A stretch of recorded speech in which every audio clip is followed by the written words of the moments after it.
Today we're going to talk about women using firearms to protect themselves from bad guys who want to hurt them or worse, and how radical anti-gun Democrats would rather they die instead of owning that firearm.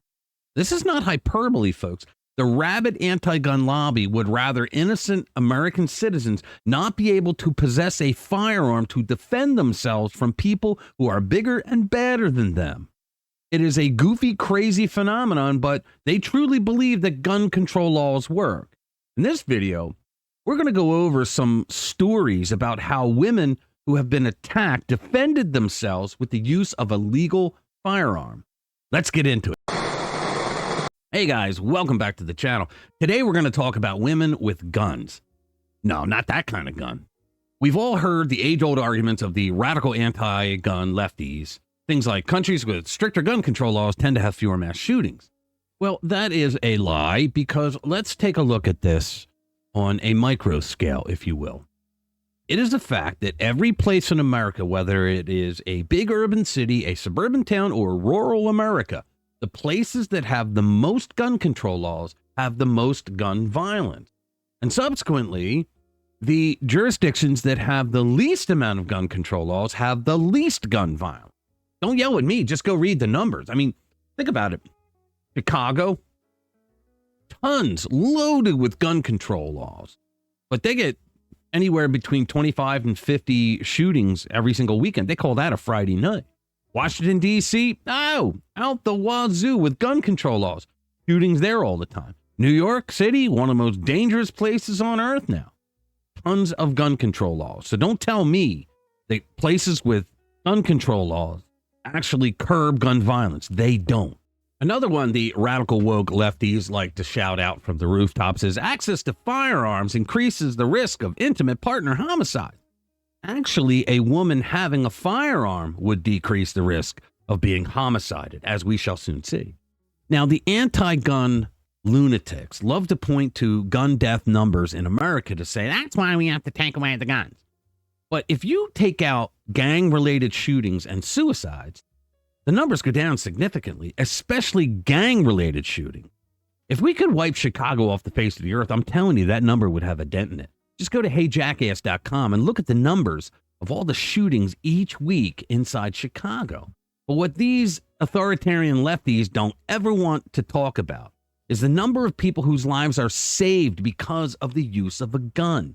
Now, it's more difficult to come up with those numbers, and since most liberals are either stupid or lazy, maybe both, they don't want to have to put out the effort. But it's difficult because how do you count an incident where a person's life was saved because they had a gun, right? When someone is shot, in most cases, the police are called, or the person goes to the hospital with a gunshot wound, right? But none of that happens when the potential victim pulls a firearm that they are legally carrying, and that chases the perpetrator away.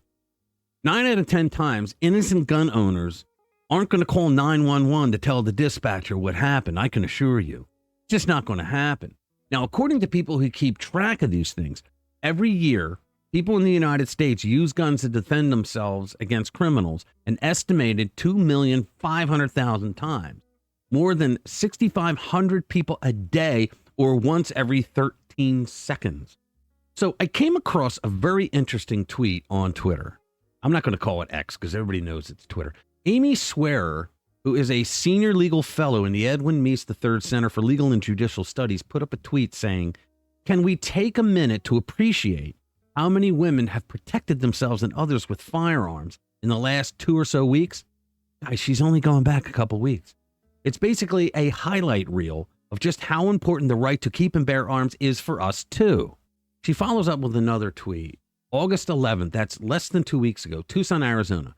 A woman living by herself fatally shot a would-be intruder who kept trying to break into her home despite knowing he was armed.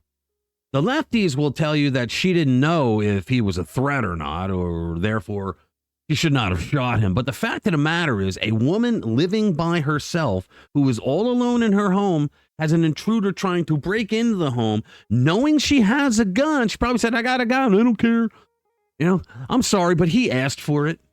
Liberals would prefer that she dialed 911, otherwise known as dial-a-prayer in many jurisdictions in 2023, and waited out hoping upon hope that the defunded 5-0 get there before the crack-laden criminal makes it into her house. Here's another one. August 11, Pottstown, PA. This is about an hour from where I am right now, but it's a whole other world, believe me. A woman shot and wounded the father of her child after he assaulted her, leaving various injuries. He not only had an active restraining order against him, but also had active warrants for violating that restraining order. If the lefties had their way, the guy who already broke the law by violating the restraining order and being there in the first place might have beaten her to death. Again, 911 dial a prayer. If the battered woman was even able to get to a phone to dial, would probably get there and find her dead. Restraining orders are like locks on doors. They're only for honest people. Here's another one. August 10th, Farmington, Missouri. A man who'd served 8 years in prison for domestic violence threatened to kill his wife during an alcohol-fueled rage and went to get a gun. She apparently got to her gun first. He's dead. She isn't. Do you see the pattern here, folks? For women who, let's face it, the overwhelming majority of women in our society are not as strong as men due to this thing called testosterone. It's not their fault, but it is what it is. For women who are minding their own business, living a law-abiding life, and they get attacked by some a-hole who has an intent to do her bodily harm, a legally owned firearm is what I call an equalizer. Here's another one. Salem, Indiana. A woman fatally shot her daughter's ex-boyfriend after he drove his car into the family's front lawn, assaulted the woman's husband, forced him to the ground, and held a gun to his head. The ex-boyfriend was well known to the police. So in this case, the guy was holding a gun to this woman's husband's head while he was on the ground. It was do or die time. She did the do and he did the die. This is such a straight up black and white case that I hope that she didn't even get charges pressed against her by a grand jury. Although today, with the crazy progressive woke prosecutors out there, all right, I'm going to do this last one now. August 4th, Pottsville, PA, which is about 2 hours from me. When a woman tried to leave her home during an argument with her husband, the husband tried to forcibly restrain her, including by tackling her to the floor and injuring her. He only relented after she drew a gun on him. Now, in this case, the woman didn't even shoot the guy, but having a gun and drawing it on him possibly saved her life, because who the hell knows what would have happened if he didn't shut it down by the situation with the use of a legal firearm. Now, liberals, I want you to pay attention. The women in these stories who used guns used them to defend themselves. Regardless of the level of your ignorance, they are not the criminals. The people they used a gun against were the criminals. I think we need to get more of these stories out there, folks. We need to start matching or surpassing the stories of criminals using guns, because for some reason, liberals conflate the two. They think anybody with a gun is bad. They don't seem to have the capability of understanding that people who commit crimes with a gun are completely different from people who use a gun to stop someone from committing a crime.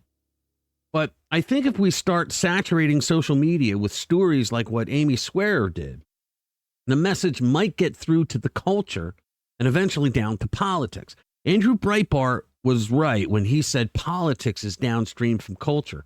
I think that's where we need to go. All right, make sure you subscribe to our channel, share our videos with like-minded friends so that they can know what's really going on. Stay informed, stay vigilant. Always remember to read between the lines and the lies. Thanks for watching this video. I'll see you in the next one. It's a rainy night coming late out of the dojo. No lights, dark out on the parking lot. Looking for my car, thought I left it here before. Get a feeling that something ain't right. My heart's beating fast now, I'm about to pass out. Suddenly my brain's letting go and I laugh out loud as my elbows crash into an eyebrow.